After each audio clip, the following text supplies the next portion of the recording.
You are listening to the Disney Dream Girls, an unofficial Disney Theme Parks podcast, and this is show number 450 for the 9th of April 2023. Where dreams begin. Hello and welcome to this week's podcast. I have with me a fellow podcaster who is doing a switcheroo with me because as I fly over to the USA, he is leaving Canada for Europe. So it's going to be a real exciting swap of trips. So welcome to the Disney Dream Girls, Stan Solo. Thank you. I'm so excited to be here. This is going to be so much fun. It's so weird how you're in the UK and I'm heading your way, you're heading my way. So it just made sense to do a trip report swap out. Absolutely, and you are going to have an amazing time at Disneyland Paris. It's got a very squishy, soft part in my heart. Few things, that is very different to the American parks, but there are so many things that you will adore about this park. When you said squishy, soft part, I thought, ooh, that's something I might want to avoid. Okay. I don't want to step in any squishy, soft parts of Disneyland Paris. Oh, there's definitely no soft. You'll be okay with snow in April, I assure you. I hope. All right. Touch wood. So, firstly, tell us a little bit about yourself. How did you get into podcasting and how did you develop your love of Disney as well? Yeah, so my love of Disney kind of came from as a child watching The Wonderful World of Color with Uncle Walt, as people call him, every Sunday morning on CBC here in Canada. And he would always talk about building Disney World, and he showed clips of Disneyland. And I'd always say, Mom, I want to go to Disneyland. I want to go to Disneyland. And she was kind of like, no, it's too far away. It's too expensive. Get it out of your head. You're never going to go. It's not going to happen. And as I got older, the dream kind of always stayed with me that I want to go to Disneyland. I want to go to Disneyland. And then when I got married and started getting kids of my own, I said to my wife, I said, we're going to have to go to Disneyland one time because it's something I've always wanted to do. And she really wasn't big on going to Disneyland. Mm-hmm. So before I knew it, my kids were like 14 and 16. And I'm like, okay, we got to do this or it's not going to happen. So I booked.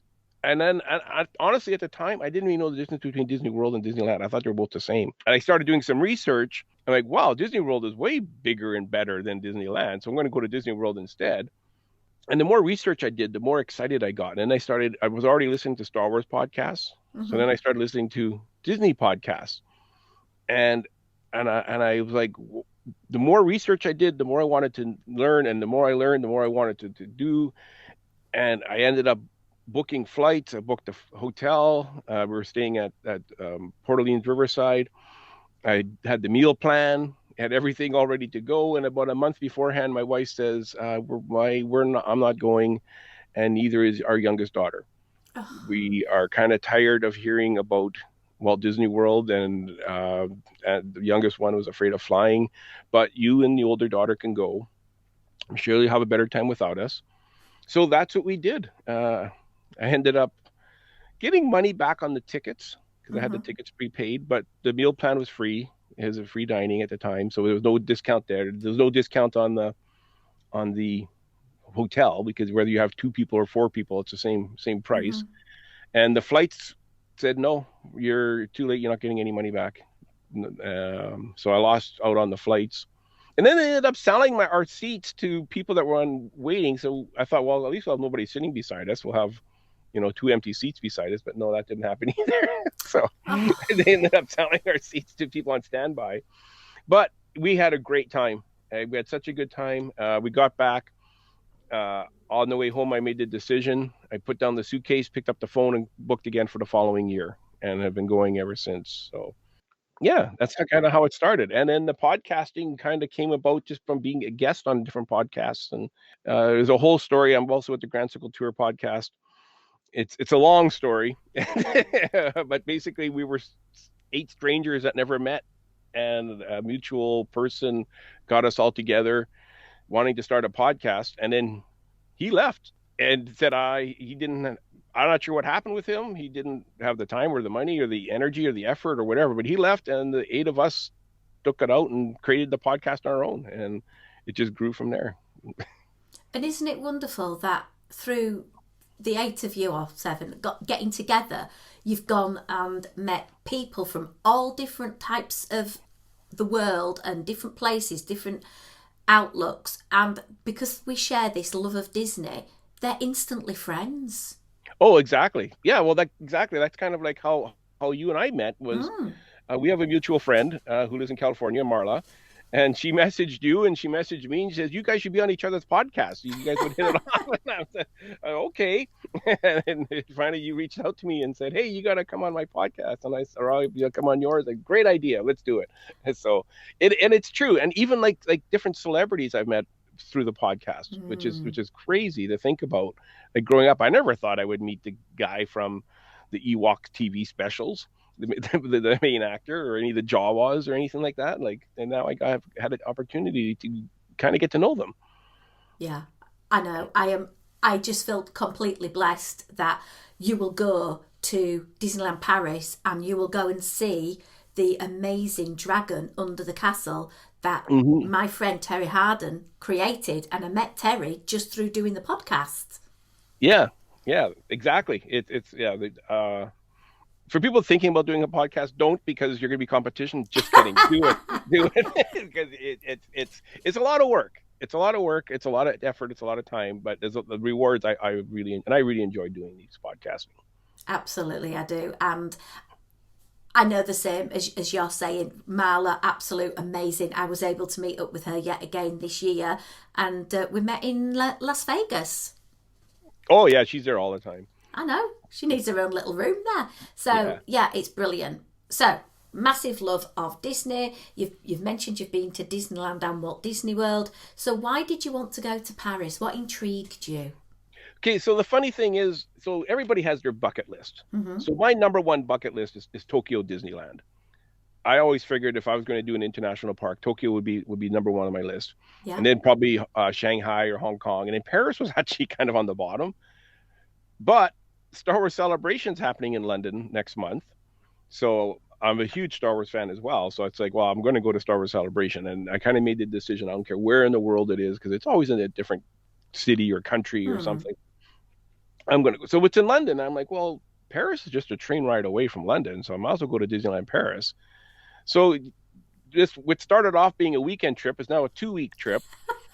Doing a couple of days in Paris near the Eiffel Tower, then a couple of days at Disneyland Paris, and a couple of days at Celebration, then a couple of days exploring London. So it's a lot of moving, and then there's going to be a lot of fun though. It's going to be an absolute blast. So let's just start first with your Disneyland Paris experience. Where have you booked to stay? So I'm staying at the Disney's Hotel Cheyenne. Okay.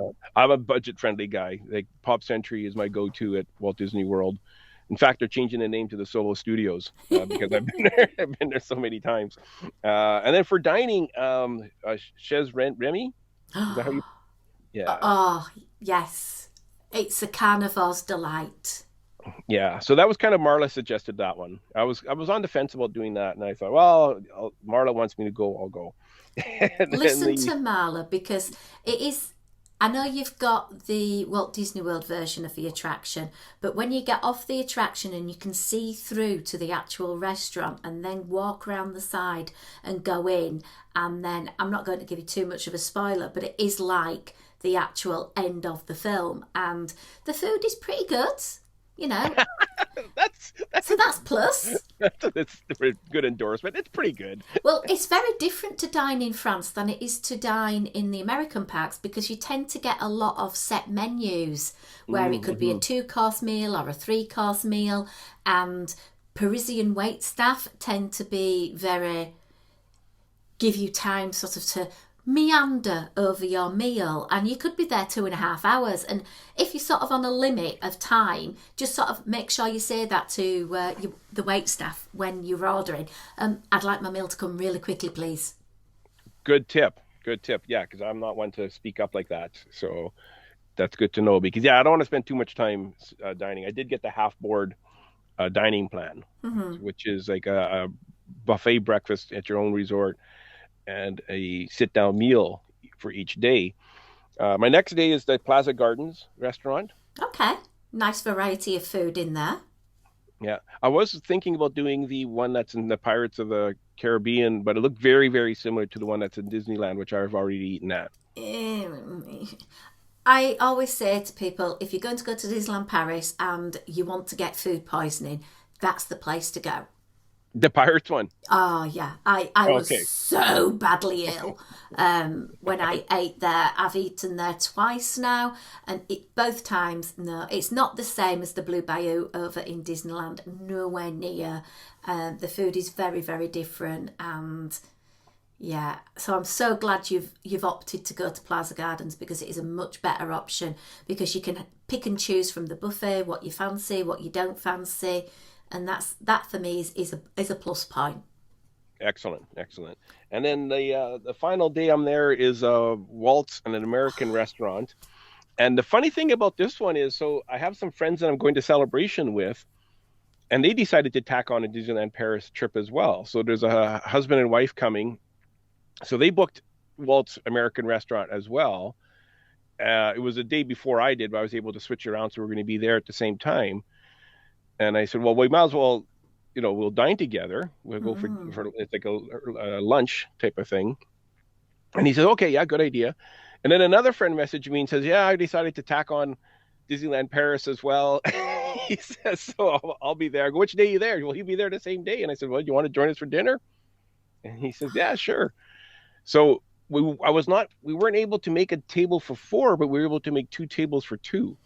So, Yeah. and they're both at the same time. So we'll see what happens. We'll see if we get to dine together, the four of us, or if we're going to be across the restaurant or whatever.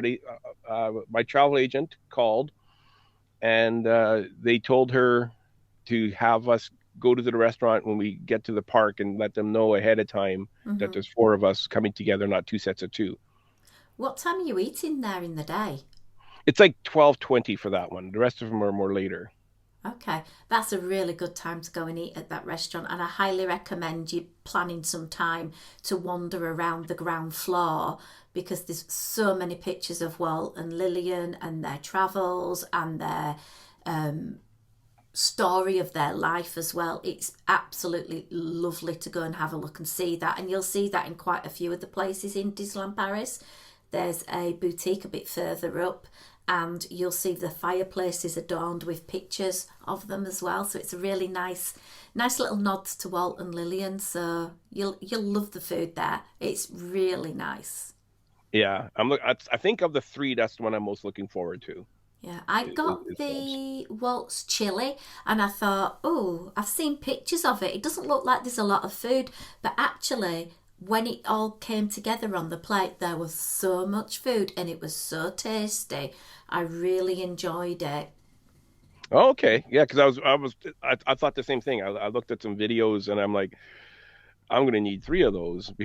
Yeah, the chili comes in like a ceramic tin, so Okay. it's a replica, and you just pour that out onto the plate. I had that. We had the chicken pot pie to start with, and I think for dessert, my friend got this special celebration Disneyland Paris cake, and I think I got a sorbet, and I really like the sorbets at that particular eatery because they tend to put them in like a sugar twirl basket, which you can sort of eat as well if you have a good dentist. Well, I'll have to check that out. The sorbet does sound very good. Yeah. That was what I was looking at. And because they have so many different rooms that you could eat in, please, please, please go and wander and take pictures of the different rooms because they are so beautifully themed. And because you're on the first floor, if there's a parade coming past, you might be able to peek from your. If you've not got a window seat, you might be able just to peek over and see the characters waving at eye level to you. So that's a nice thing to do as well. Yeah, yeah. I'm gonna try to get a window seat for sure for that one. Oh yeah, when you're popping in the morning, just say there's four of us. They do have tables for four because I have sat at one before, and just Hmm. say, what can you do to help us out? Yeah, and I could maybe mention that it's our. Now, do they have the first visit pins at Disneyland Paris? They do have a collection of pins, but they keep changing them to stickers to pins to stickers to pins. So I'm not really 100% up to date with whether they've changed it now to a sticker or they have the pins back again. But they obviously offer you them either in French or English. I personally think it's nice to get a French one because it's very different. Hmm. But again, it's just go to the Chamber of Commerce and ask, can I have a first visit pin and see what they do. Okay, maybe I'll bring a pin in case they give me a sticker, then I can put a sticker on top of a pin so it sticks better as opposed to my shirt. That's an absolute fab idea. There's lots Yeah. of nice Star Warsy things to do there as well. Yeah, yeah, there is the life-size X-Wing I saw pictures of. Hmm. The fireworks in the drone show, I haven't watched the whole thing, but I've seen clips. That's there now, that Marvel one. Yeah. I think I'm most looking forward to that than anything else. Okay, some park etiquette then, which is very different to Walt Disney World. Hmm. So make sure you get to the Castle Forecourt area early because people start waiting a good hour and a half before the show. And people will sit down on the ground and expect you to sit down during the fireworks. I did that in Disneyland and had a hard time getting up, but Yeah.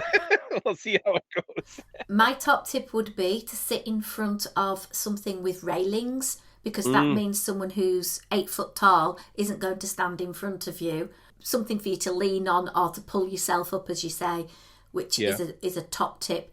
The further you go down Main Street, obviously people do tend to stand up, but if you're right near the front to get a really good view of the castle projections, you really need to be, in the sort of hub area where there are lots of planters with these railings. So scan out a good spot early in the morning and think, right, this is where I'm going to come later in the day. Good tip. Good tip. I'll have to do that. Yeah, because the fireworks shows are the two things I'm kind of most looking forward to. I'm not a big ride person. I don't do anything that goes too fast or spins or goes upside down. So so a lot of the attractions I don't do. So it saves me a lot of time waiting in line when I go to the parks. True, Yeah. true. You should have It's a Small World hopefully back up and running by then, which is a lovely, very nice, gentle boat ride version. There's some unique little kiddie rides. So there's the storybook canal rides, which is very similar to Disneyland, Hmm. and you'll be fine with going on those. Oh yeah. Oh yeah. I got heck. I go to Disneyland and Disney World and I'm entertained the entire day without doing any of the thrill rides.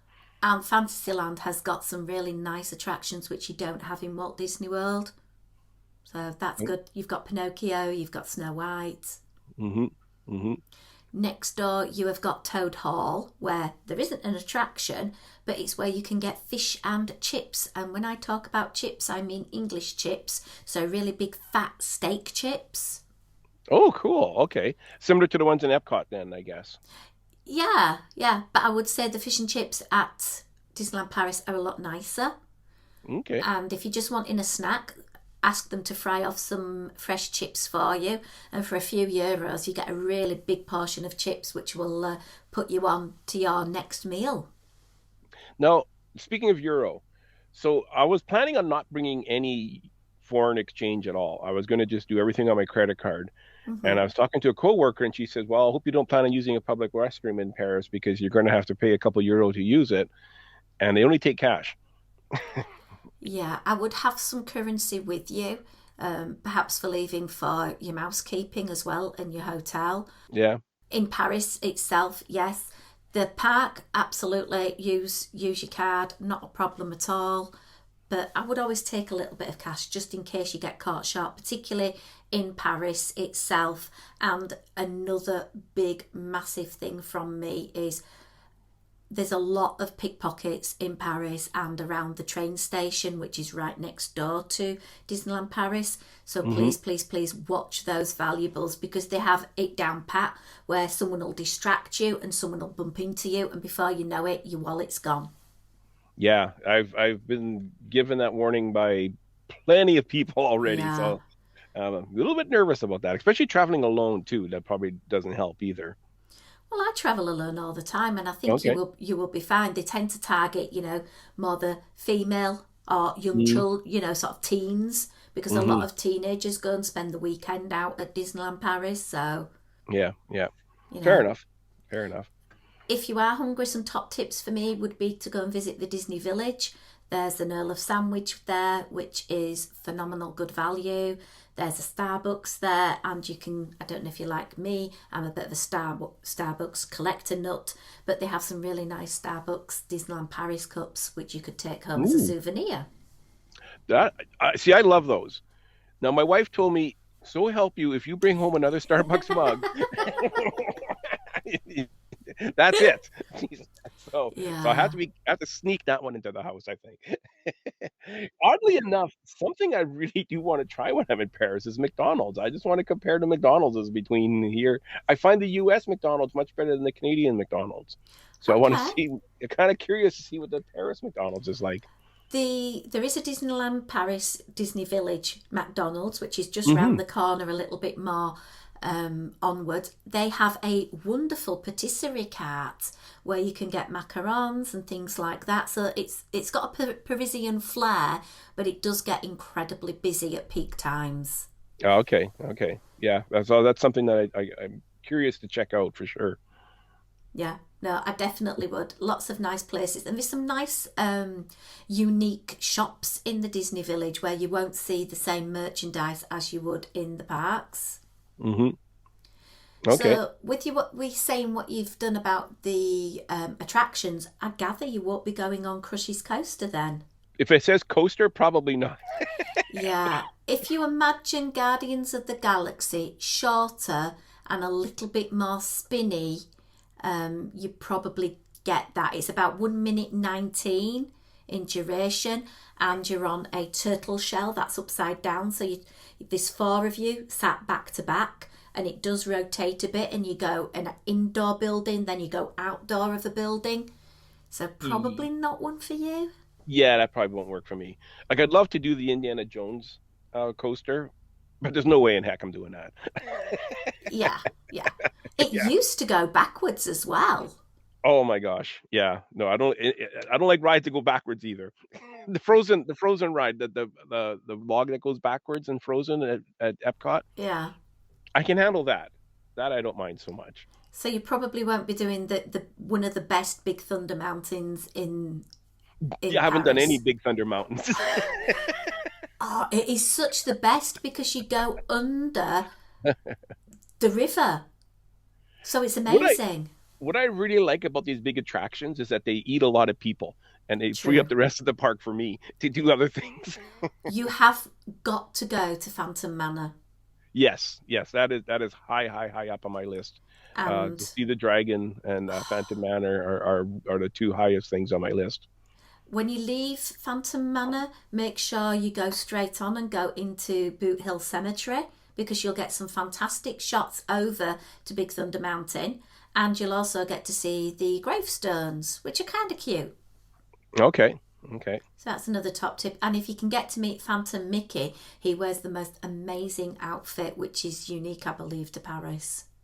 I saw someone, a friend of mine that lives in the UK is there right now, and he just posted a photo of Phantom Mickey. He got a picture with him. Yeah. Some of the top tips, a lot of places have very weird opening and closing times for food. So just make sure you plan accordingly and you know what's open and when. Because you could be Okay. thinking, oh, I'm going to go get something to eat. It's 9 o'clock and there's very little places open. Oh, really? Okay. Yeah. That's kind of So you're going in a busy time. It's the children's school holidays, so hopefully there will be a lot of eateries open. But we really struggled. My favourite thing to eat from the bakery on Main Street is a Mickey beignet, and it is basically a really nice donut filled with either Nutella or apricot jam, and that is so good. I have heard that Nutella is pretty much available everywhere Oh at yeah, Disneyland Paris. yeah, it's on tap. You can go to a third tap and you can just turn it on, and yeah, you can get Mickey waffles, you can get lots of normal waffles or crepes, and it seems obligatory everything's got to have Nutella on. Yeah, yeah, that's I'm looking forward to have Nutella overload when I'm Absolutely. there. Have you any other questions about Paris you'd like to ask me? Or are you wanting to move on to your celebration part of the trip? Yeah, let's move on here. Wonderful. So you're going over to stay in London. Is it your first time over here?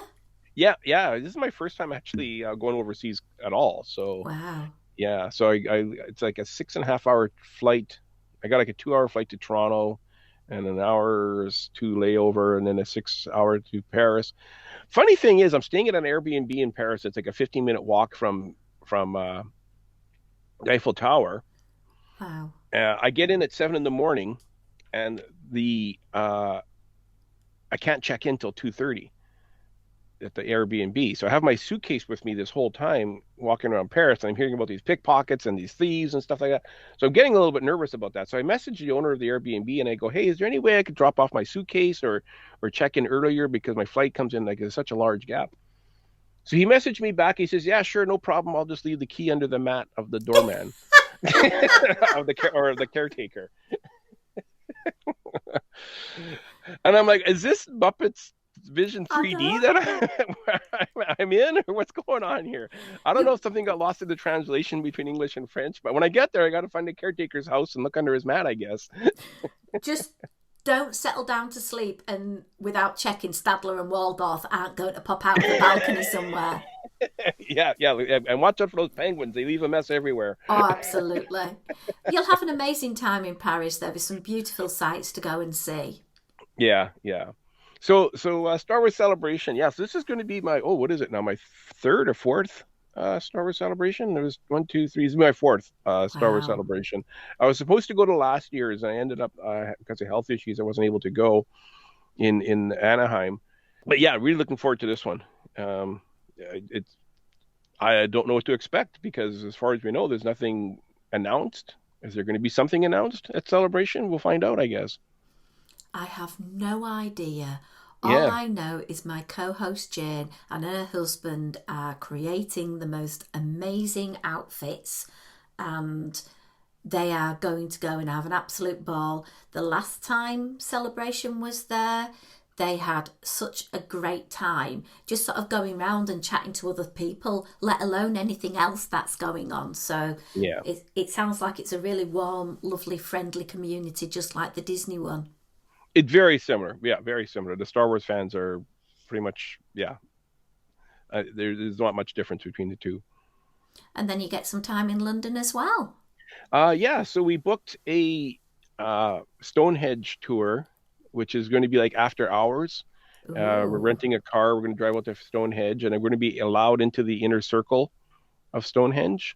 And nice. I'm meeting a friend there who the one that's actually in Disneyland Paris right now. He booked a tour as well, so he'll be coming on with us for the tour. We're going to go to London Bridge. I don't know what we're doing. My friends are planning everything, and I'm going with them. So I'm curious to see what we're doing. Sounds perfect to me. Just make sure you bring plenty of that moolah because London is incredibly expensive. Yeah, I know this whole trip is plenty expensive.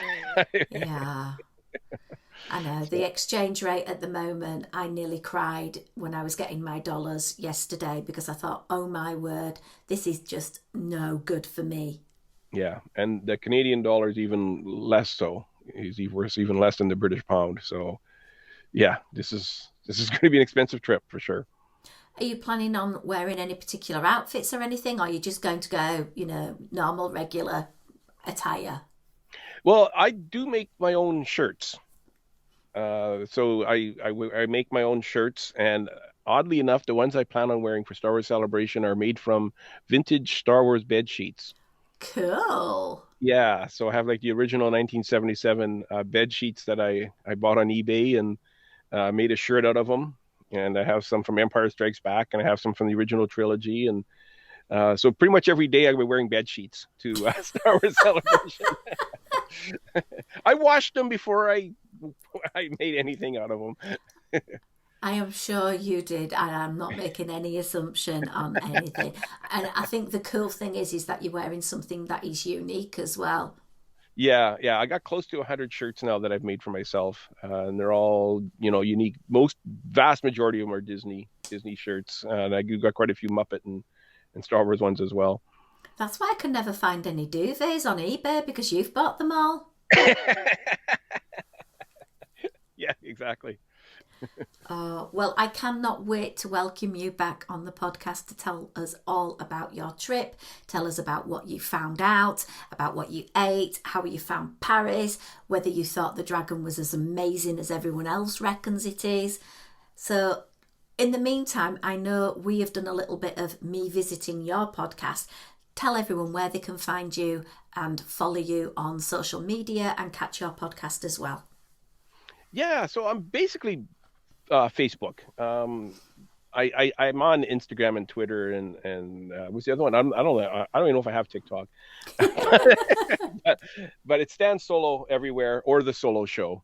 And then the other podcast I do is the Grand Circle Tour podcast. We're actually celebrating our 5th year, just past our 5th year on the Grand Circle Tour podcast, and we're down to the 7 of us now. And that's a weekly podcast. The Solo Show is every other week. It's supposed to be.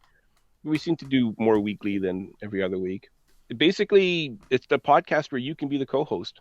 Every week I have a different co-host or a different guest, and we talk about whatever you want to come up with. So if you want to be on a podcast or think we'll be on a podcast, send me a message and say, hey, I got an idea for a show. All you need is a microphone and a good Wi-Fi signal, and you can be on my podcast. That's so cool. It's so great to get different people's perspective on different things as well, which is, not everybody does the same thing when they're visiting a Disney theme park. Well, yeah, everybody does Disney differently. Some people go as large families and different generations, and other people go solo to their trips. Yeah, absolutely.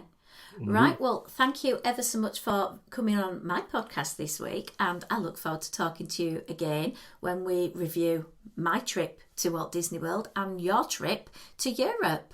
Looking forward to it. Thank you.